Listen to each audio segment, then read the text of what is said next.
Je voudrais partager avec toi l'importance de la résilience émotionnelle. Qu'est-ce que c'est la résilience émotionnelle? La résilience émotionnelle, c'est la capacité que nous avons de pouvoir surmonter des situations difficiles. Et chaque personne, chacun d'entre nous a une résilience émotionnelle.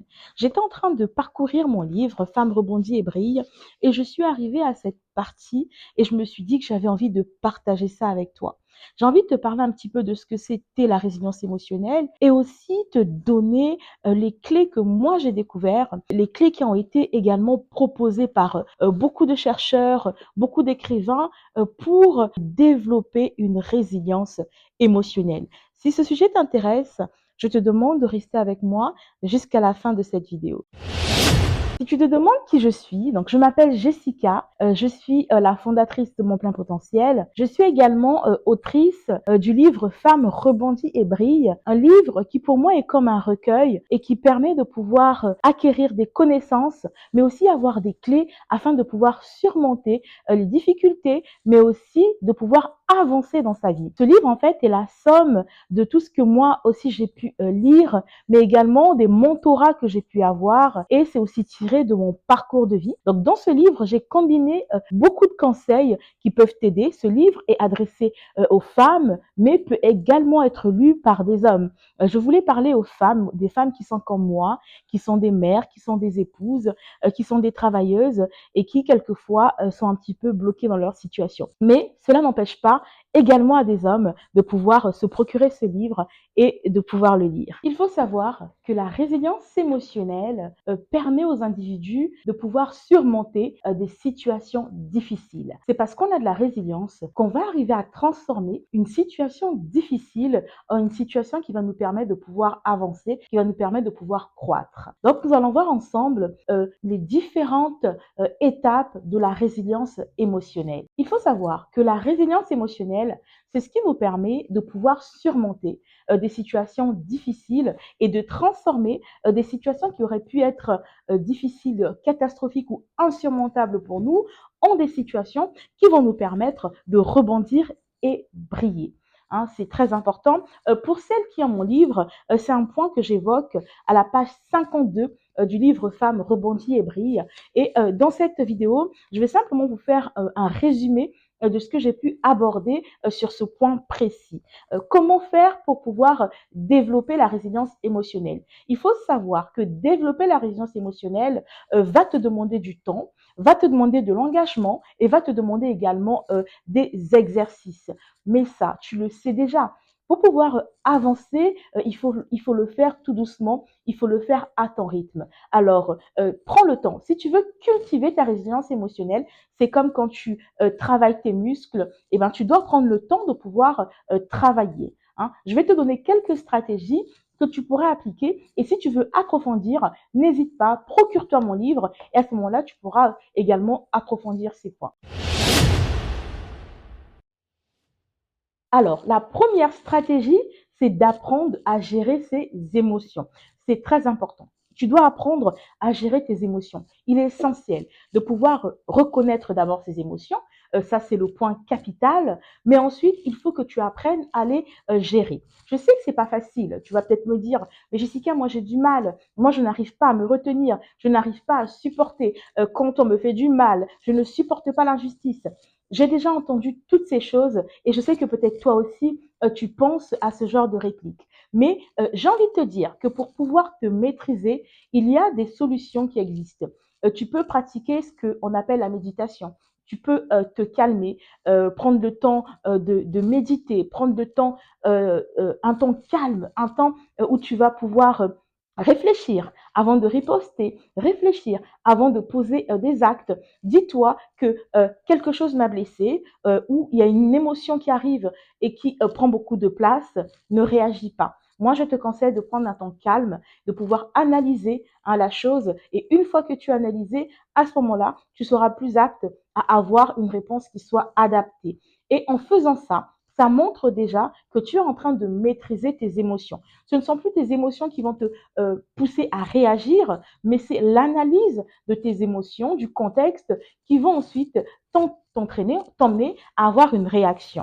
La seconde chose que tu peux aussi pratiquer, c'est prendre le temps de respirer. Voilà, on t'a contrarié, ne réagis pas tout de suite. Respire, respire, respire. Et tu verras qu'au bout de quelques respirations, l'émotion forte et vive qui était donc montée en toi, que ce soit de la colère, de la tristesse, eh ben, elle va déjà avoir moins d'intensité et ça va te permettre de pouvoir la réguler. Et ensuite, il y a aussi l'écriture. C'est important. Tu peux écrire si il y a des émotions négatives qui viennent ou si une émotion forte, eh ben, prends un journal et écris. Écris ce que peut-être même tu as envie de dire à une personne.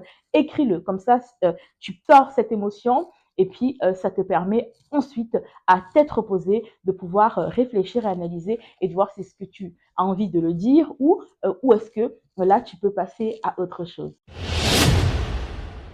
Le deuxième point, c'est de cultiver un état d'esprit positif. Tu vas me dire, Jessica, c'est compliqué. Regarde le contexte économique, le contexte social. T'as pas vu, Jessica? Regarde ce qui se passe, le taux de chômage, les maladies, etc.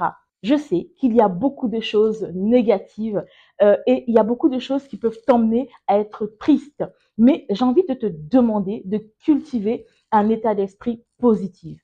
En quoi ça consiste? Ça consiste à te focaliser sur ce qui va. Dans des situations négatives, il y a toujours du positif. Alors focalise-toi sur ce qui fonctionne. Focalise-toi sur le positif. Notre cerveau est quelquefois paresseux. Il va nous emmener à voir simplement les choses qui ne vont pas. Mais toi, tu dois faire un travail et tu dois détourner ton attention de ce qui ne va pas vers des choses qui vont, vers des choses positives. Alors, je te demande de pouvoir faire cet exercice. Cela implique aussi de pouvoir être reconnaissant, hein, de pratiquer ce qu'on appelle la gratitude. Tu dois être reconnaissant. Qu'est-ce que tu as et qui peut te permettre d'être reconnaissant, de rendre grâce à Dieu? Peut-être que c'est ton épouse, peut-être que c'est ton mari, tes enfants, ta famille, ton travail. Je sais que toi qui me regardes, dans ta vie, il y a plein de choses qui sont positives. Alors, je vais te demander de pratiquer la gratitude et ça va te permettre de pouvoir faire en sorte que les émotions positives prennent l'ascendant sur les émotions négatives. Le troisième point, c'est de renforcer le soutien social. C'est très important. Ne reste pas seul. Ne dis pas, moi, je ne fais plus confiance à personne. Moi, j'étais tellement déçue qu'il y a personne qui peut me fréquenter et personne que j'ai envie de fréquenter. Non, je sais que tu as été blessé, je sais que tu as été déçu, mais c'est très important de renforcer le soutien social. Il y a des personnes qui sont comme toi, il y a des personnes qui croient comme toi, il y a des personnes qui ont les mêmes intérêts que toi. Donc, je vais te demander de pouvoir avoir des relations avec ces personnes.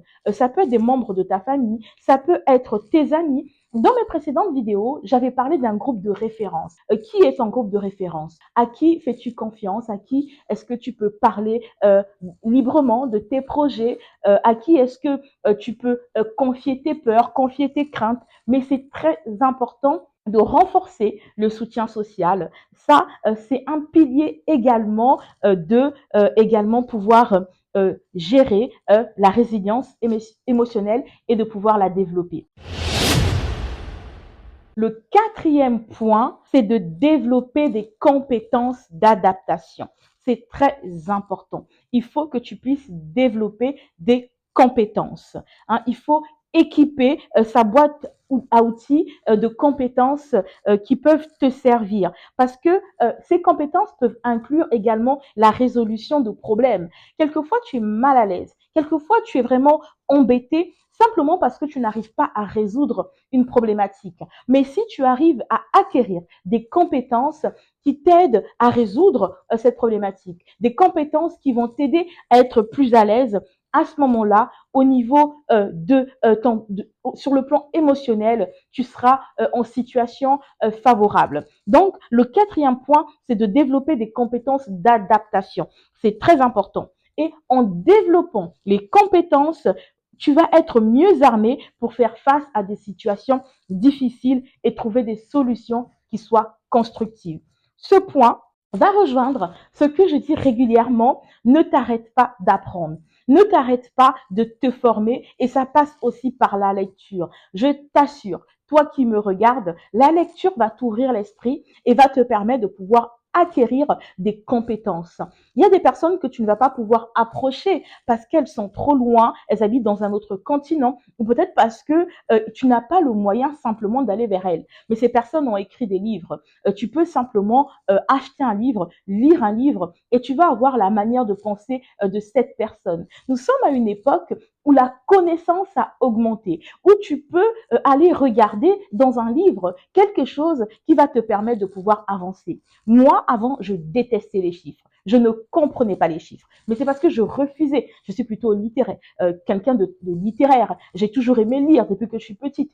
Et pour moi, c'était la facilité de lire, de parler, d'écrire.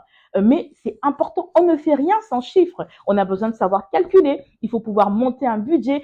Les chiffres sont partout.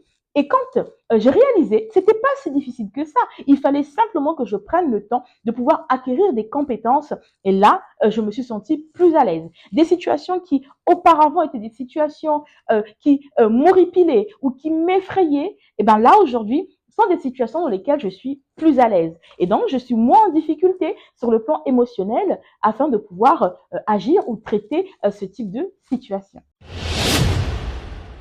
Le cinquième point, c'est prendre soin de soi. C'est très important. Il faut prendre soin de toi. Tu dois prendre soin de toi. Ça, c'est un point que j'aime beaucoup. Parce que des fois, on va courir, on va prendre soin des autres. On va prendre soin de sa famille. Pour les mamans comme moi qui me regardent, des enfants, du mari. C'est très bien. Mais j'ai envie de vous dire que il faut aussi prendre soin de vous. C'est comme notre véhicule. Si on ne révise pas le véhicule qui nous emmène en vacances, qui nous emmène au travail, qui nous emmène faire les courses, il va craquer, il va lâcher. Et là, il n'y aura plus de véhicule. On va redevoir prendre le bus, etc. pour aller faire nos courses. Et je peux vous assurer que ça peut être pénible pour ceux qui habitent dans des villes rurales où les centres commerciaux sont un petit peu loin. On sait très bien que la voiture est une nécessité pour aller à nos différentes activités. Donc, c'est important de prendre soin de soi. Il faut pratiquer ce qu'on appelle l'auto-soin.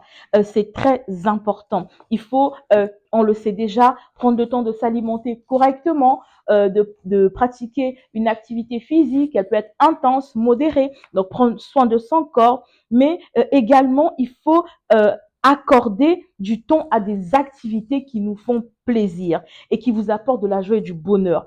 Qu'est-ce qui t'apporte de la joie et du bonheur? Quelle activité t'apporte de la joie et du bonheur? Moi, je vais partager avec toi une anecdote. Tout à l'heure, j'ai pris du temps pour moi et j'ai pris un livre. J'étais en train de lire. Et là, je me suis sentie bien. Je me suis sentie heureuse. Et je me suis dit, oui, ça, c'est de l'auto-soin. C'est du temps que pour moi. Pas du temps partagé avec mon époux, avec mes enfants. Je suis pas dans l'organisation. Je suis pas dans une séance de conseils. C'est que du temps pour moi. Et j'étais en train de nourrir mon esprit. Et ça m'a fait plaisir. Moi, c'est une activité qui me procure beaucoup de bonheur. Et je sais que toi aussi, tu en as une. Qu'est-ce que tu aimes faire? C'est très important. Pratique une activité pour toi qui va t'apporter du bonheur, qui va t'apporter de la joie. Et ça, c'est également un moyen de prendre soin de soi. Le sixième point, c'est d'apprendre de ses expériences. C'est très important d'apprendre de tes expériences. Quand j'étais petite, ma mère, elle disait tout le temps que la vie est une école. À chaque fois que je refaisais la même bêtise, elle me disait, mais Jessica, tu n'as pas appris ta leçon. Je disais, mais quelle leçon? Je te répète que la vie est une école. Ce que tu as vécu hier, c'est pour te permettre de pouvoir agir différemment aujourd'hui. Alors, repense un petit peu aux conséquences des actes que tu as eus par rapport à la situation que tu as vécue récemment. Et donc, ce que je vais dire par là, au niveau du sixième point, c'est d'apprendre de ses expériences. C'est très important. Tu dois apprendre de tes expériences. Il est important de prendre du recul. Prendre du recul face aux situations. Prends le temps de réfléchir à ce qui t'est arrivé, ce à quoi tu as été confronté. Je te demande de prendre le temps de réfléchir et surtout d'analyser. C'est important. Analyse les réponses qui ont découlé des actes que tu as posés ou simplement des situations dans lesquelles tu t'es retrouvé. D'accord? Et ça te permettra de devenir plus fort pour l'avenir. La vie est aussi une forme de stratégie. Hein. Il faut penser sa vie comme une stratégie. Qu'est-ce que j'ai pu faire hier? Qu'est-ce que j'ai pu obtenir? Ou qu'est-ce qui s'est mal passé, etc. Ça te permettra de pouvoir tirer des leçons pour ton avenir. Donc ça aussi, c'est un point important. Pour conclure, j'ai envie de te dire que la résilience émotionnelle varie d'une personne à une autre. Nous ne sommes pas toutes pareilles, d'accord? La manière dont tu es conçue, ce n'est pas la manière dont ta sœur ou ton ami est conçue, d'accord? Mais les 6 points que nous avons évoqués là ensemble vont t'aider à pouvoir travailler sur ta résilience émotionnelle. Donc c'est très important. N'hésite pas à revenir sur les différents points et puis à méditer là-dessus pour te permettre de pouvoir avancer. D'accord? En développant ta résilience émotionnelle, tu vas être mieux préparé à transformer des situations difficiles, des situations d'adversité en situations d'opportunité. C'est ça qui fait la différence entre une personne qui avance, entre une personne qui gagne et une personne qui fait du surplace et une personne qui perd. C'est simplement la résilience émotionnelle. Et comme j'ai dit au cours de cette vidéo, il n'y a pas de secret. Nous sommes dans un temps où dans les livres, c'est très important, on nous donne des clés pour pouvoir avancer dans notre vie et pouvoir réaliser nos rêves, atteindre nos objectifs. Alors, si tu n'as pas encore eu l'occasion de lire mon livre, tu vas avoir en lien de cette vidéo quelques pages qui te sont offertes. N'hésite pas, télécharge-les et tu peux les lire. Si tu as des questions, des observations, je suis disponible, je peux échanger avec toi à ce sujet et je te demande simplement de travailler ta résilience émotionnelle. Ça te permettra de pouvoir avancer. Je te dis à très bientôt sur mon plein potentiel.